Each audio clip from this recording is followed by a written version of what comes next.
エーデルキャブセッティング第4弾アイドルミクスチャーの調整。今回は片側回し式でやっていきたいと思います。片側回し式っていうのは片方のスクリューを固定したままもう片方のスクリューだけで調整するっていうやり方です。そして最後に少しアレンジを加えます。そして完成するっていうとても簡単なやり方です。アイドルミクスチャーの調整なんですけども、必ず目標を決めていただきたいと思います。まずはじめにその目標なんですけども、アイドリング調整の目安を決めていただく。これはですね、いろんなやり方があります。例えば1番、アイドリングの回転数で調整するっていうやり方ですね。そして2番、空燃費で調整する。これはアイドリングで空燃費を何対何で決めるのか、これには空燃費計が必要になってきます。そして3番、エンジンの不圧、これエンジンのバキュームですね。その強さで調整するっていう方法があります。これはエンジンのバキュームが一番強いところで決めるっていうやり方です。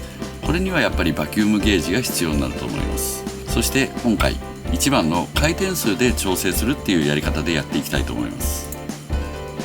アイドルミクスチャーの特性なんですけども、向かってですね、これはキャブに向かってなんですけども、右側のスクリュー、これは鈍感です。意外と反応が鈍いです。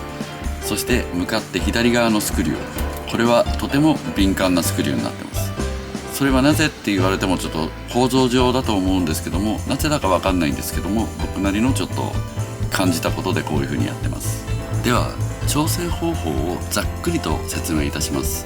まず右側のスクリューは1回転で固定をします。そして左側のスクリューも1回転で固定をします。アイドリングは850回転でセットしていただきます。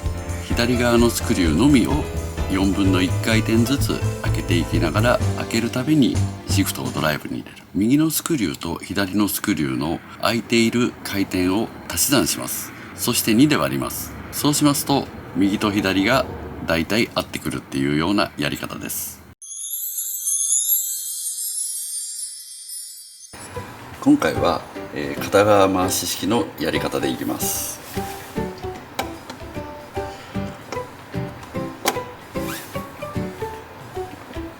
まずは目いっぱいまた締めてください。これはものすごく横着なやり方です。そして反対側も締めてください。横着なやり方なんですけども、結構これは簡単にセッティングが合う方法です。そして今度は締めたところから、右側のスクリューを、1回転戻します。1回転開けるんですね。ここすごいポイントです。反対側のスクリュー、今度は左側のスクリューはですね、半回転、1回転、1回転半開けます。そしてアイドリングは850回転に合わせてください。そしてこの状態で合わせていきます。これはですね、こちら側の、一切右のスクリューは触らずに、こちらの左側のスクリューだけで合わせていくやり方です。これは別に何回転空いてるとかっていうのは特に意識しなくて大丈夫です。この状態で1回シフトを入れていただいて、どのぐらい、回転が落ち込むか、そして4分の1回転ずつ回していきます。そのたんびにシフトを入れていきます。でシフトを入れてパーキングで850回転、ドライブに入れた時に何回転になるか、できる限りその差がないようにしたいんですね。そしてまた4分の1回転開けましたらドライブを入れる。そしてまた今度4分の1回転ずつ回してドライブに入れる。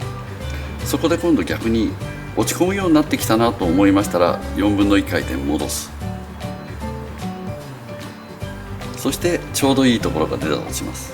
その時左側が何回転空いてるかをカウントしてください。この状態でベストだったとしましたら、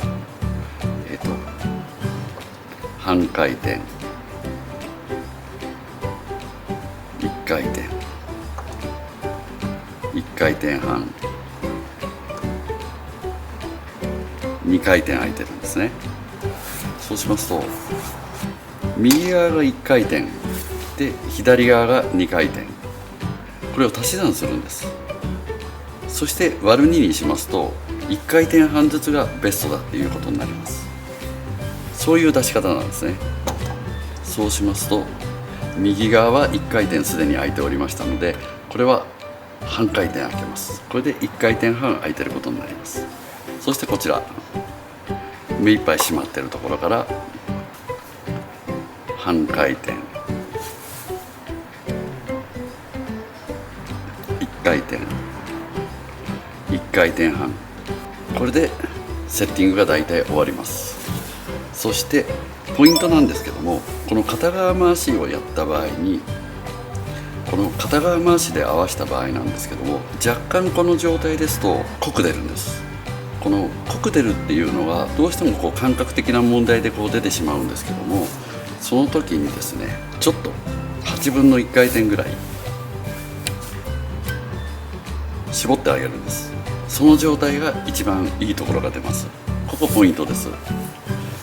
そしてアイドリングは前回と同じように好きな回転数で合わせていただければ OK です。ポイントといたしましては、まず薄いところを見つけます。そして薄いところから4分の1回転ずつ開けるたびにパーキングからドライブに入れていただいて、パーキングとドライブの回転数の差を縮めていってください。そしてまた4分の1回転開けましたら、パーキングからドライブに入れる。でそれを繰り返していきます。結構これは簡単にできると思います。お役に立てれば嬉しいです。最後までご視聴いただきありがとうございました。